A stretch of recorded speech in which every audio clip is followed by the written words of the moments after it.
রাখার সবচেয়ে ভালো উপায় ছাদে বাগান করা। নিজের বাড়ি হলে এটি সহজেই করা যায়।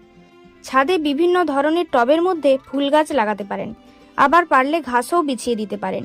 এই গাছ এবং ঘাসগুলি সূর্যের আলো থেকে সরাসরি ছাদের মেঝেকে ছায়া দেবে, আবার গাছের মাটি সূর্যরশ্মি শোষণ করে নেবে, যার ফলে ছাদ গরম হতে পারবে না। তবে ছাদে বাগান করার আগে লক্ষ্য রাখবেন ছাদটি যাতে ওয়াটার প্রুফ হয় এবং ছাদের বাইরের দেওয়াল বা স্ল্যাব জল টানতে না পারে, তা না হলে বাড়ির ক্ষতি হওয়ার সম্ভাবনা অনেক বেশি। ছাদে সাদা রং করতে পারেন। ছাদের তাপমাত্রা কম করার জন্য অন্য একটি পদ্ধতি হলো রিফ্লেকটিভ রুফ সারফেস। এর জন্য ছাদের মেঝেকে রং করে দিতে হবে। এই রঙগুলি সূর্যরশ্মিকে প্রতিফলিত করে তাপ নিরোধকের কাজ করে। এর সাহায্যে ঘর ঠান্ডা রাখা যায়। আবার সহজে করতে হলে ছাদে চুন লাগিয়ে দিতে পারেন। তবে একটি সমস্যা হলো বর্ষাকালে এই রং ধুয়ে যায়। প্রতি গরমে রং করতে হবে। আরও একটু